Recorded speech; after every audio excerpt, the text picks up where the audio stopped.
Miss Teri, have you seen any great shows while you've been stuck at home a little more? We've been watching a few things. How about you guys? We've only watched one show, it feels like. Really? What you been watching? Phineas and Ferb. Every episode. All the time. Netflix asks 4 or 5 times a day, are you still watching? And I'm like, yeah, we are. I'm not terribly familiar with Phineas and Ferb. Oh, there's a platypus who is actually a superhero. They don't recognize that. But the show follows the same pattern all the time. It's like the show comes on and they have a problem. They don't know what they're going to do today. And then they decide, hey, I know what we're going to do today. And then where's Perry? And Dr. Doofenshmirtz has got a bad... But anyway, you really do need to watch it. It's fantastic. But every single time, it's the same exact thing. But it's really funny. Well, So, what are they going to do today? well, like, that's what the whole show's about, is they're like, Ferb, I know what we're going to do today. And then they do their activity because they're trying to figure out what to do during the 104 days of summer vacation. Oh. So, yeah. So, what story are we going to do today? I thought I'd tell a story from Daniel today. It's sort of like Phineas and Ferb again. Is it Daniel in the Lion's Den? No. Because we've heard that one. We have. It's a good one. It but is good. That's not what I'm telling today. Oh, must be those 3 guys in the fiery furnace, Shadrach, Meshach, and Abednego. That's a good one too, but that's not what I'm Those are telling in today. There's more stories in Daniel than Shadrach, Meshach, and Abednego, and the lions? You know, you challenged me a while back to read Daniel, and I found some new stories in Daniel that are really amazing. I am excited, Miss Teri. I know what we're going to do today. Daniel. Yes! Let me hear it. So, do you know how the children of Israel got to Babylon anyway? That's where the story takes place, is in Babylon. No. Yeah, see, Do tell. God told them that if they didn't stay true to Him and if they started worshiping other idols and disobeying His commandments, that He would punish them. And sure enough, that's what happened. The Babylonians came in and they took the children of Israel in exile back to Babylon. And the king, his name was Nebuchadnezzar, he decided he wanted to get some of the young men from the children of Israel to serve in the palace. And he told his servant, he said, now go and get like the best looking, the smartest, the strongest, the healthiest, ones that really have a lot of wisdom. He said, get them and bring them and train them in our language and in our literature, our stories, and train them up so they can serve in the palace.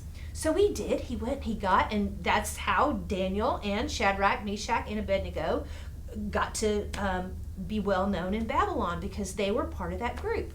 Do you think I would have been one of the chosen ones, being best looking, smart, all that? I'm sure you would have. Yes. But let me tell my story. Okay, sorry. Yeah, so they said all of this group that's getting ready to serve in the palace, they need to get some of the king's wine and his fine food. And Daniel started thinking, there might be some things that we aren't supposed to eat, because, they don't have our same religion and culture.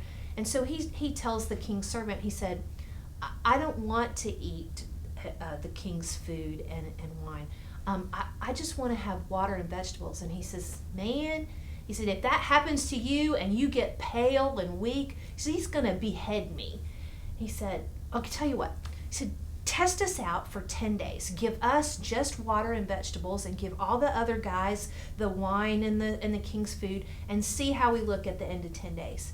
So he did that, and sure enough, in 10 days, they came back, and Daniel, Shadrach, Meshach, and Abednego were healthier and stronger, and it said that he said, okay, you can do this. So they let them have, their food and their water that was okay.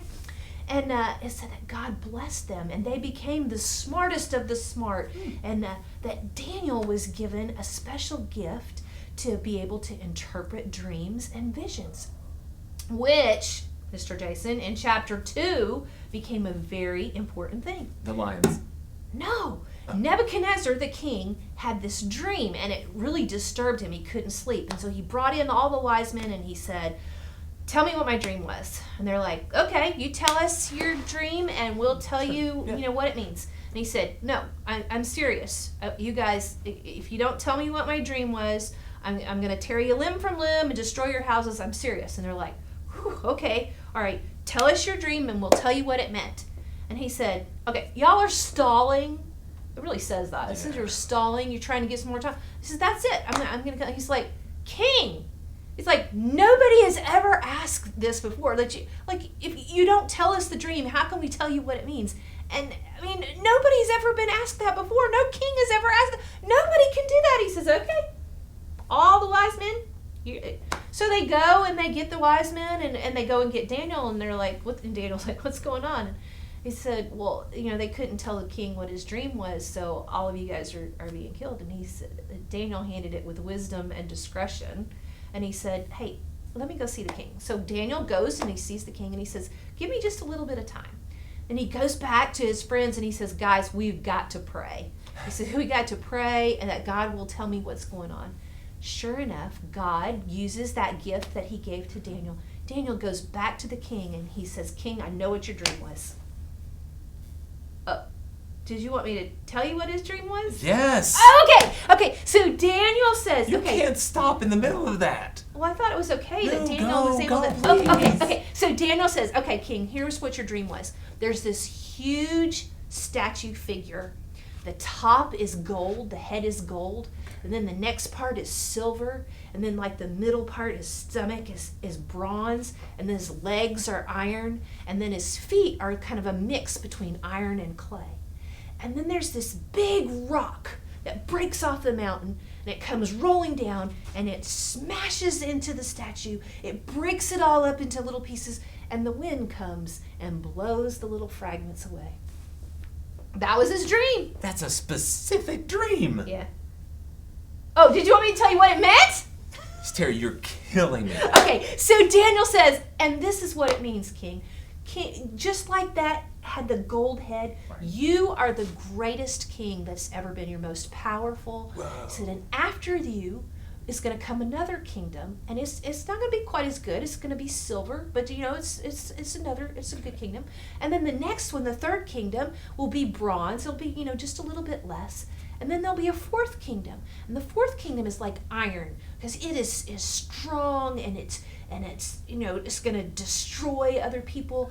And then how it said that the feet was iron and clay. Well, iron and clay don't mix well together, and it kind of falls apart.